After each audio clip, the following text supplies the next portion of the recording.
Hi guys, എല്ലാവർക്കും നമസ്കാരം. ഞാൻ ആലിസ് മാത്യു. ഒത്തിരി പേരെന്നോട് ചോദിച്ചിട്ടുണ്ടായിരുന്നു എന്താണ് എൻ്റെ ഡെയിലി റൊട്ടീൻസ് എന്നൊക്കെയാണ്. കാരണം ഞാൻ ട്രിമ്മായിട്ടിരിക്കുന്നെന്ന് എനിക്കതിനകത്ത് വിശ്വാസമില്ല കേട്ടോ. ഞാൻ പറയുന്നത് എനിക്ക് ഭയങ്കര തടിയാന്നാണ് പറയുന്നത്. പക്ഷേ എല്ലാവർക്കും ഒരു സംശയം, ഞാൻ എങ്ങനെയാണ് എൻ്റെ ഹെൽത്ത് മെയിൻറ്റെയിൻ ചെയ്യുന്നത്. ഐ എം ഹെൽത്തി, അതെനിക്ക് പറയാതിരിക്കാൻ പറ്റത്തില്ല കേട്ടോ. പ്രായം തോന്നുന്നില്ലെന്ന് പറഞ്ഞാൽ എനിക്കതൊക്കെ തോന്നുന്നുണ്ട്, ഇത്രയും പ്രായമായെന്നൊക്കെ. പക്ഷേ നിങ്ങൾക്ക് അങ്ങനെ തോന്നുന്നില്ലെങ്കിൽ സന്തോഷം കേട്ടോ. Thank you so much. അപ്പോൾ ഒരു കാര്യം പറയാതിരിക്കാൻ പറ്റത്തില്ല, ഞാൻ വളരെ ഓർഗനൈസ്ഡ് ആയിട്ടുള്ള ഒരു പേഴ്സണാണ്. വളരെ ചിട്ടയോടുകൂടി തന്നെ ചെയ്യുന്ന ഒരു വ്യക്തിയാണ്. എൻ്റെ റൊട്ടീൻസ് ഞാനൊന്ന് പറഞ്ഞു തരാം കേട്ടോ, ഞാൻ എന്തൊക്കെ ചെയ്യുന്നു എന്നുള്ളത്. അത് നിങ്ങൾ ചോദിച്ചുകൊണ്ട് പറയുകയാണേ, അല്ല എനിക്കൊരു പൊങ്ങച്ചത്തിനും പറയുന്നൊന്നും അല്ല കേട്ടോ. ഞാൻ ആക്ച്വലി എന്തൊക്കെയാണ് ഒരു ദിവസം ചെയ്യുന്നതെന്നുള്ളത് പറയാം. അതുതന്നെയാണ് എൻ്റെ ഹെൽത്തിൻ്റെ സീക്രട്ടും. ഒന്നാമതായിട്ട് ഉള്ളൊരു കാര്യം എന്ന് പറഞ്ഞു കഴിഞ്ഞാൽ, ഞാൻ കാര്യങ്ങളെല്ലാം കുറേ പോസിറ്റീവായിട്ട് എടുക്കും. എന്നും പറഞ്ഞുകൊണ്ട് എനിക്ക് വിഷമം ഉണ്ടാകുമല്ലെന്ന് പറയുന്നത്, പക്ഷേ ഞാൻ വെരി സെൻസിറ്റീവ് പേഴ്സണാണ്. കാരണം ഞാൻ ആളുകളെ സ്നേഹിക്കുന്നത് ആത്മാർത്ഥമായിട്ടാണ്. അപ്പോൾ അവരിൽ നിന്നും എനിക്കൊരു തിരിച്ചടി കിട്ടുമ്പോഴല്ലേ അവരൊരു നമ്മളെ ഇൻസൾട്ട് ചെയ്യുന്ന പോലെ എന്തെങ്കിലും പറഞ്ഞെന്നോ പ്രവർത്തിക്കുകയോ ഒക്കെ ചെയ്തെന്ന് പറഞ്ഞാൽ എനിക്ക് ഭയങ്കര വിഷമമുള്ളൊരു കാര്യമാണ്. അപ്പോൾ ഭയങ്കര സെൻസിറ്റീവായിട്ടുള്ള ഒരാളാണ്. ആ മൊമെൻറ്റിൽ ഞാൻ കരയുമായിരിക്കും, വിഷമിക്കുമായിരിക്കും, ഭയങ്കരമായിട്ട് വിഷമമുണ്ടാകും. പക്ഷേ അത് നീണ്ടു നിൽക്കത്തില്ല. കുറച്ച് കഴിയുമ്പോൾ ഞാൻ ഓർക്കും, ആർക്കൊണ്ട് ചെയ്തോ, ഞാൻ അങ്ങനെയുള്ള ഒരാളല്ല. പിന്നെ അവരങ്ങനെ വിചാരിച്ചാൽ എനിക്ക് എന്ത് ചെയ്യാൻ പറ്റും, അത് അവരുടെ വിചാരമാണ്. I don't care. അത് കഴിഞ്ഞ് വെച്ചാൽ എനിക്ക് തെറ്റ് പറ്റിയിട്ടുണ്ടെങ്കിലോ അല്ലെ എൻ്റെ കയ്യിൽ എന്നാ വീഴ്ചയാണെന്ന് ഞാൻ നോക്കിയിട്ട് അതനുസരിച്ച് ഞാൻ മുന്നോട്ട് പോവുകയാണ് പതിവ്. അപ്പം നമ്മൾ ആദ്യമായിട്ട് വേണ്ടി നമുക്കൊരു പോസിറ്റീവായിട്ടുള്ളൊരു ആറ്റിറ്റ്യൂഡ് വേണം. അങ്ങനെയാകുമ്പോൾ തന്നെ നമ്മുടെ മുഖത്തൊരു ചിരി വരും. പണ്ട് ഞാൻ ഒരുപാട് ചിരിക്കുമായിരുന്നു കേട്ടോ. ജീവിതത്തിൻ്റെ പരിപരുത്ത വശങ്ങളൊക്കെ വന്നപ്പോഴേത്തിന് എൻ്റെ ചിരിയൊക്കെ കുറേയെല്ലാം കുറഞ്ഞു പോയി. പക്ഷേ എന്നാലും ഞാൻ ആ ചിരിയൊക്കെ വീണ്ടെടുത്ത് ഇരിക്കാനായിട്ട് ശ്രമിക്കുന്നത്. അപ്പോൾ അതാണ് ഒന്നാമത്തെ, പോസിറ്റീവായിട്ട് തിങ്ക് ചെയ്യാനായിട്ട് നോക്കണം. വിഷമങ്ങളും പ്രയാസങ്ങളും എല്ലാം നമുക്കുണ്ടാകും. അതൊന്നും ഒത്തിരി നേരത്തേന് വെച്ചുകൊണ്ടിരിക്കരുത്. നെഗറ്റീവായിട്ട് നമ്മളെ ക്രിട്ടിസൈസ് ചെയ്യുമായിരിക്കാം, കുറ്റം പറയുമായിരിക്കാം. അങ്ങനെയൊക്കെ ചെയ്തു കഴിഞ്ഞാലുണ്ടല്ലോ, മറ്റുള്ളവരുടെ പറച്ചിലും പ്രവൃത്തികളും ഒന്നും നമുക്ക് കൺട്രോളില്ല. നമുക്ക് കൺട്രോളുള്ളത് നമ്മളെങ്ങനെ പ്രവർത്തിക്കുന്നു, എന്ത് മറുപടി പറയുന്നു എന്നുള്ളതാണ്. കാരണം അതിനൊക്കെ നമുക്ക് ഇച്ചിരി ട്രെയിനിങ് വേണം കേട്ടോ. ഞാനും നല്ലപോലെ റിയാക്ട് ചെയ്യുന്ന ഒരാളായിരുന്നു. പക്ഷേ ഇപ്പോൾ ഒത്തിരിയെല്ലാം മാറിയിട്ടുണ്ട്. കാരണം അങ്ങനെയൊക്കെ പറഞ്ഞിട്ടൊന്നും ഒരു പ്രയോജനം ഇല്ലെന്നറിയാം. ഒരു പ്രാവശ്യമോടെ ഞാൻ പറയട്ടെ, ഞാൻ ഈ വീഡിയോസൊക്കെ ഇടാനായിട്ടുള്ള കാരണം എന്താണെന്നറിയാമോ?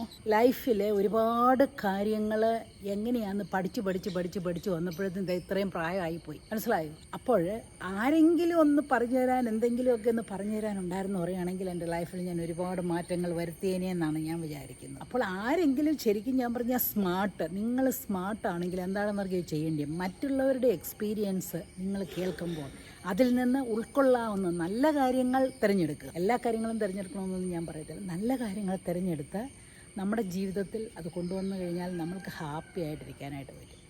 അപ്പോൾ ഇനി ഞാൻ പറയാം ഞാൻ എന്തൊക്കെയാണ് എൻ്റെ റൊട്ടീൻസ് ചെയ്യുന്നത്.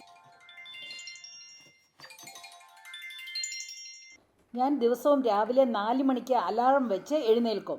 ഇത് അമേരിക്കയിലായിരുന്നപ്പോഴും ഇവിടെ കേരളത്തിലായിരിക്കുമ്പോഴും ചെയ്യുന്ന ഒരു കാര്യമാണ്. എഴുന്നേറ്റാൽ ഉടനെ ഞാൻ എൻ്റെ ഐ വാച്ച് എടുത്ത് കെട്ടും. കാരണം എന്താണെന്നറിയാമോ? ഈ വാച്ചിൽ നമ്മൾക്ക് എത്ര കാലറീസ് യൂസ് ചെയ്തെന്നും എത്ര മിനിറ്റ് എക്സർസൈസ് ചെയ്തു എന്നും എല്ലാം കാണിക്കും. അപ്പം നമുക്ക് അതനുസരിച്ച് നമ്മളെ ഒരു ദിവസം വേണ്ട കാര്യങ്ങളൊക്കെ ചെയ്തോ, ഒരു ദിവസം വേണ്ട എക്സർസൈസും കാലറീസും ഒക്കെ ബേൺ ചെയ്തോ എന്ന് നമുക്ക് അറിയാനായിട്ട് സാധിക്കും. അമേരിക്കയിൽ വെച്ച് ഞാൻ എഴുന്നേറ്റാൽ ഉടനെ 1 കപ്പ് കാപ്പി ഉണ്ടാക്കി കുടിച്ചിട്ടാണ് ബാക്കി പണി. കേരളത്തിൽ ഇവിടെ ഇപ്പോൾ ബെഡ് കോഫി കിട്ടണമെങ്കിൽ 7 മണിയാകും. അതിനാൽ ഞാൻ രാവിലെ എഴുന്നേറ്റിട്ട് 1 കപ്പ് പച്ചവെള്ളം കുടിക്കും. അതിനുശേഷം ഒരു 10 മിനിറ്റ് നേരം മെഡിറ്റേറ്റ് ചെയ്യും. നിലത്ത് ചമ്രം പടഞ്ഞിരുന്നിട്ടാണ് ഞാൻ മെഡിറ്റേറ്റ് ചെയ്യുന്നത്. പത്മാസനമൊന്നും അല്ല കേട്ടോ, അതൊന്നും നടക്കില്ല കേട്ടോ, അതൊക്കെ ഇച്ചിരി ബുദ്ധിമുട്ടുള്ള കാര്യമാണ്. പിന്നെ ഒരു 1/4 മണിക്കൂർ നേരം ഞാൻ യോഗ ചെയ്യും. ഇത് ഞാൻ തന്നെ എനിക്ക് യോജിച്ച രീതിയിലുള്ള യോഗ ആണ്, അല്ലാതെ വേറൊരിടത്ത് പോയെന്നാലൊന്നും കിട്ടുന്ന പോലെയുള്ള യോഗ ഒന്നും അല്ല കേട്ടോ. ഞാൻ ചെയ്യുന്ന യോഗ എങ്ങനെയാണെന്ന് ഞാൻ വിശദമായിട്ട് പിന്നീടെന്ന് പറഞ്ഞുതരാം. യോഗ കഴിഞ്ഞതിന് ശേഷം ഉടനെ തന്നെ എന്ന് പറഞ്ഞ പോലെ തന്നെ 1/2 മണിക്കൂർ നേരം ഞാൻ നടക്കും. അമേരിക്കയിൽ തണുപ്പുള്ള സമയമാണെങ്കിൽ ഞാൻ ഞങ്ങളുടെ ഹോളിലൂടെ നടക്കും, അല്ലെങ്കിൽ വെളിയിലിറങ്ങി നടന്നിട്ട് വരും.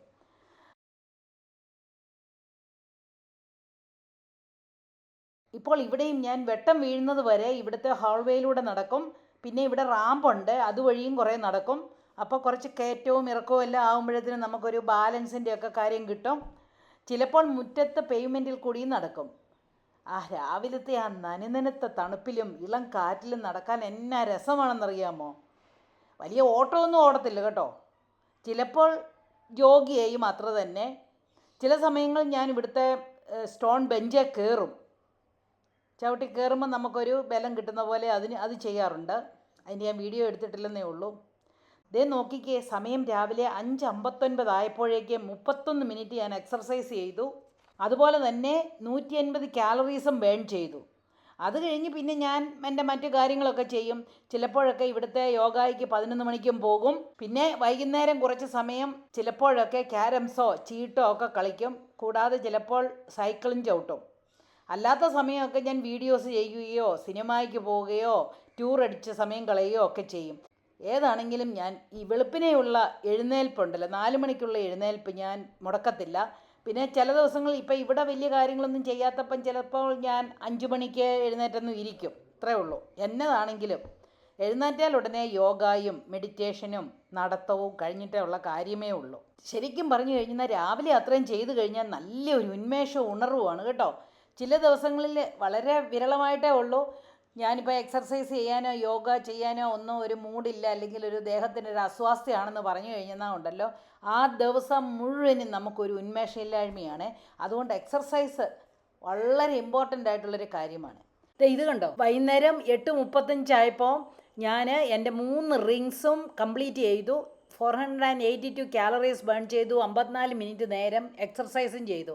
അപ്പോൾ ഈ ഐവാച്ച് ഉള്ളതുകൊണ്ട് ഒരു ദിവസം വൈകുന്നേരം ആകുമ്പോഴത്തേന് ഈ 3 റിങ്ങും കംപ്ലീറ്റ് ആയോ എന്ന് ഞാൻ നോക്കും.